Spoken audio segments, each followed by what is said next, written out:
Next on the news, a message from those who are finding their voice. Charles, what does the ideal Mass experience look like for a Catholic with autism? Same as it would for a typical Mass, but I would like to see the parishes be informed on the truth behind non-speaking autism. A look into the life and struggles of Catholics with non-speaking autism. We're almost a quarter of the way through the 2025 Jubilee. An update on how many pilgrims have already taken part in Rome. Plus, he's celebrating Black history all year long. The New Jersey vet and bookshop owner who's on a mission. I'm Christine Persichetti. Currents News starts right now.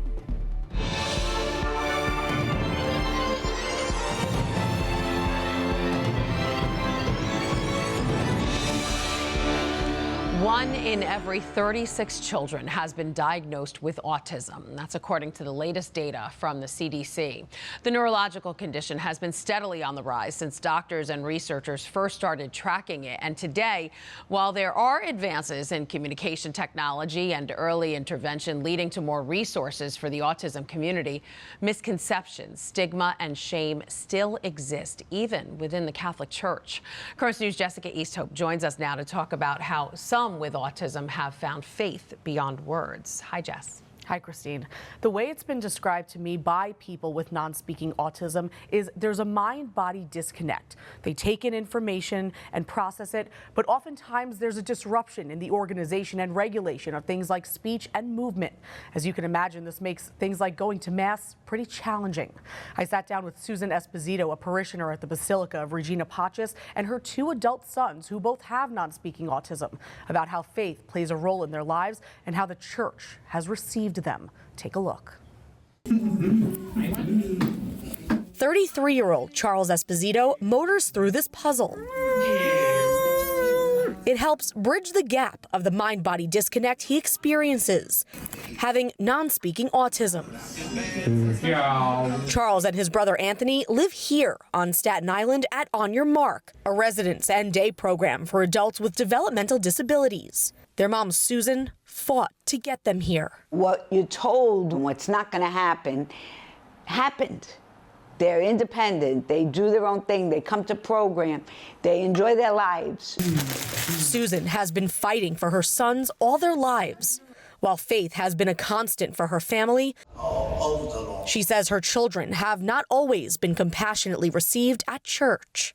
You call them Christ? We were thrown out a number of times. The usher threw us out. Then we went and stand in the back. Then somebody else told us we had to leave. So it was difficult.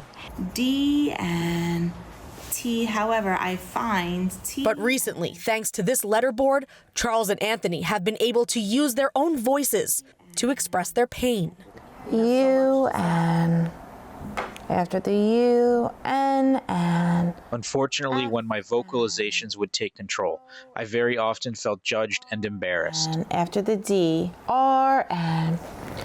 Though I have struggled resonating with God, I always felt comfort in the statues. Hard to accept why It's hard to accept why we were created this way. Charles and Anthony take everything in. They learn and process information just like someone who's neurotypical, but they can't control their bodies in a way that allows them to consistently and reliably give that information back. it turns out that those individuals understand absolutely everything. Chelsea Cholino, a therapist at On Your Mark, says letterboard communication is only recently becoming widely recognized as a credible form of communication for people with non-speaking autism. To never know if their voices were ever going to be heard or found, if they were ever going to be understood. I mean, they lived 30 years of their life trusting and hoping that it would come to this. And when it comes to faith, these two men have a lot to say. Charles, what does the ideal Mass experience look like for a Catholic with autism? Same as it would for a typical Mass, but I would like to see the parishes be informed on the truth behind non-speaking autism. Susan listens and is always learning about her boys. We need to make it more welcoming. If there was more religion classes, if it was more church functions, it would help them, I think, to realize I'm part of this family too. God's family. More than 20 years ago at Regina Pacis, Susan started a faith formation program for children with all types of physical and developmental disabilities called Susan Kids that Christine still serves the community today. Jess, this is just mind-blowing for me. I can't imagine having a voice for the first time in my life, and it's all because of this technology. Right, and Charles and Anthony speak about a time before they didn't have a voice. Often in my interviews, they would say, well, before I had my voice, this is how I felt about something. And, you know, it's easy to see this all presented with a nice bow on it like this, but it took Charles and Anthony more than a year to become proficient enough and comfortable enough with this technology to be able to sync their motor function and their cognitive function. Right, and look what they've been able to do with it. It's just amazing. Thank you, Jess. Thanks. Turning now to the celebration happening for Catholics across the globe. Millions of people plan to take part in the 2025 Jubilee Year, and already more than 1 million have participated. Currents News' Jenna McDermott tells us the latest. From December 24th, when it was first opened by the Holy Father, The King of Glory. to February 7th, over 1 million pilgrims have crossed the holy door of St. Peter's Basilica.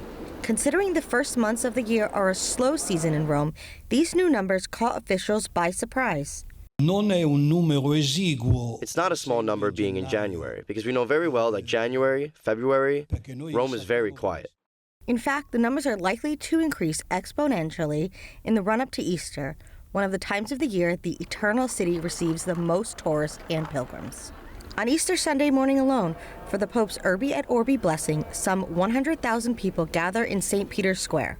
However, the two key moments for the Jubilee will undoubtedly be April 27, with the canonization of Carlo Acutis during the Jubilee of Adolescents, and the Jubilee of the Youth in late July, where about 2 million people are expected to attend. Overall, more than 30 million pilgrims are expected to take part in the Holy Year. But Archbishop Rino Fisichella reminds pilgrims that Jubilee is meant to be about faith and fellowship. It is not the numbers that make people say the Jubilee is successful. Because if we were to count the numbers, we will find that the Hoteliers Association says the Jubilee is going badly. If we ask the Restaurateurs Association, it tells us it is going very well. The data compiled is only from St. Peter's Basilica, not from the other papal sites. The numbers are updated on a daily basis. Jenna McDermott, Currents News. Catholic Charities Brooklyn and Queens is celebrating Black History Month, teaching adults how to create their own African tribal mask. The Narrows Older Adult Center in Brooklyn made the coverings out of plastic bottles while adding their own artistic spin with vibrant colors and different faces. Tribal masks are typically worn across West, Central, and Southern Africa for harvest celebrations, funerals, rites of passage, and weddings.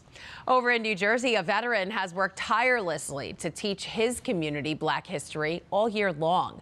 For more than 3 decades, Larry Miles has been stocking his bookstore, La Unique African American Books and Cultural Center, with bestsellers and cultural classics, all with the idea of helping his customers and future generations learn more about Black history. He's also collected African artifacts and works of art, some more than 250 years old. And behind his bookstore is his African American Museum, where Miles has hosted church groups and summer camps, teaching them about African American history while showcasing his collection of treasures from across the continent. He considers this his calling, bringing the past back to life for the next generation. I feel that there's a need for our people to know who they are. I love doing this because I love people's reflections when they see and is able to say, I never knew, or I've always wanted to see. The 91-year-old says his business took a major hit because of the pandemic, but he's not slowing down. He's coming up with new ideas and programs to continue to pass on his knowledge. Good for him. That is this Currents News Update. I'm Christine Persichetti. Thank you for joining us, because we are putting your faith in the news. Hope to see you again next time.